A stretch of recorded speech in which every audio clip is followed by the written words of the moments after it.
Start. Before the Joint Select Committee, as also in the Lok Sabha, very strong arguments were advanced, and it was said that something more should be done than what had been proposed at present in the case of linguistic minorities.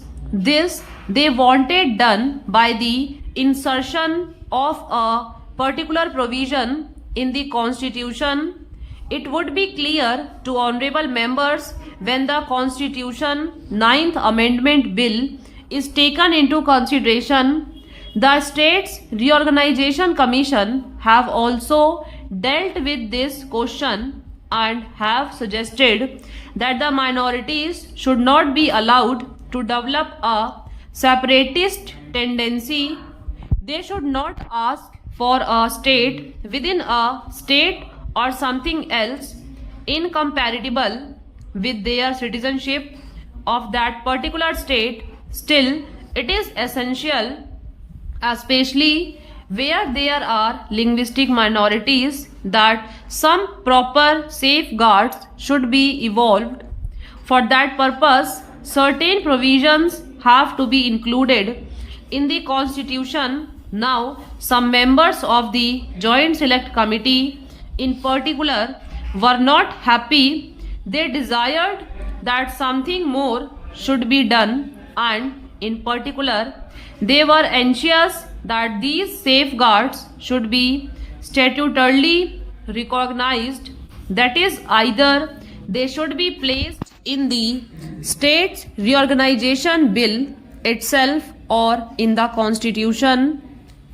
That question was considered by the Home Ministry, and we have already sent out to the various state governments a circular, a copy of which was placed before the Joint Select Committee.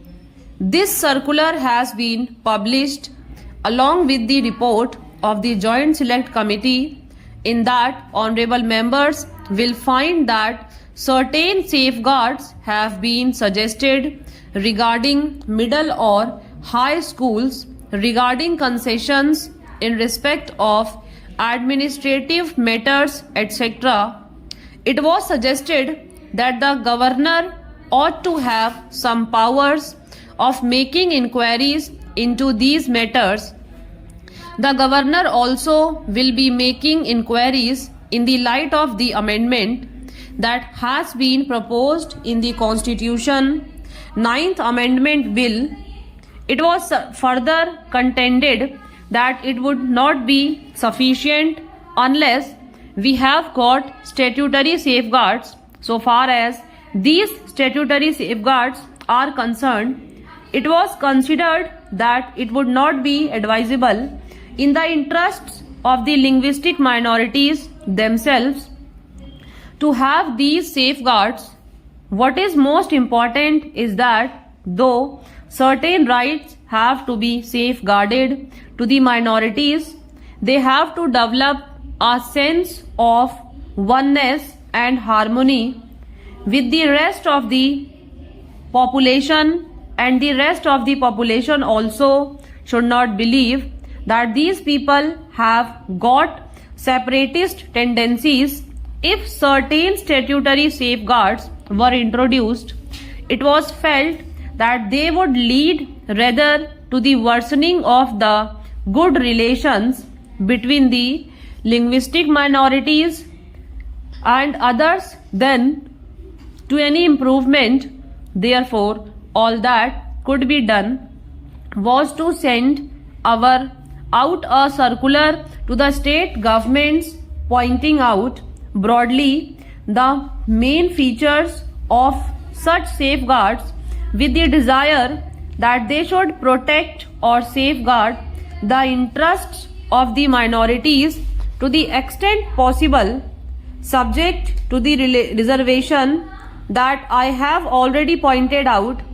It was also suggested that just as we have in the case of the scheduled castes and the tribes, a commissioner appointed by the governor who goes to the various states finds out the position and then makes a recommendation or a report which is considered by the Government of India, the state governments and others, there ought to be a separate officer for the purpose of finding out the position so far as the linguistic minorities are concerned.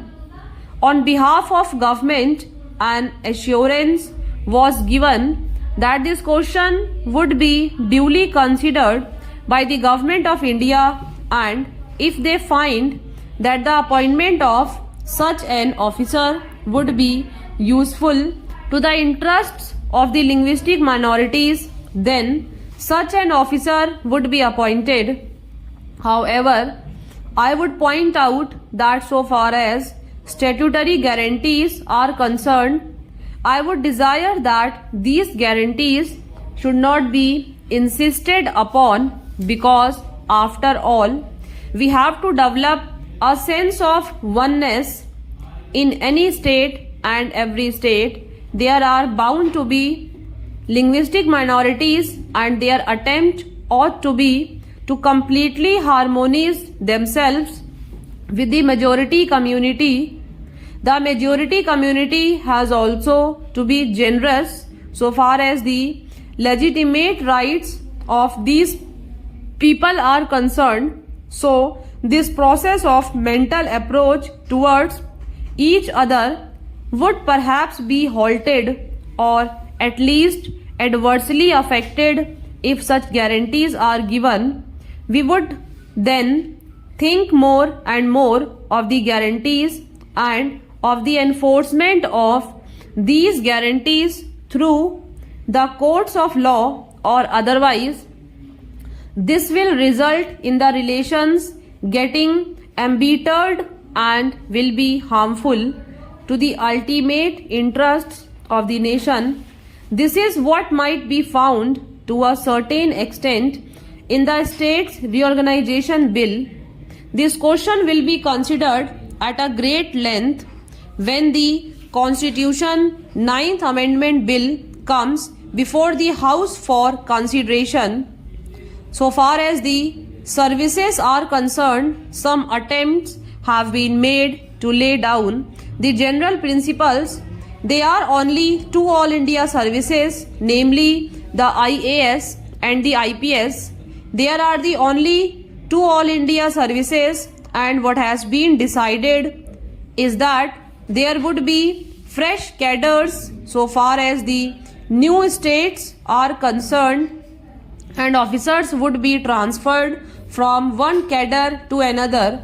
After taking all the relevant circumstances into account, the requirements of the states and also the work that these officers had carried on, that process would be completely after the work is started. The work has to go on and the process would be complete as early as possible. So far as the state services are concerned, certain principles have been laid down. On such principle is that in the case of a whole state merging with another bigger state, all the officers at various levels will be carried over into that state. The difficulty arises when you have to deal with the question of the transfer of certain portions of a territory to one state and another portion to other states, as in the case of Andhra Pradesh and as in the case of Maharashtra.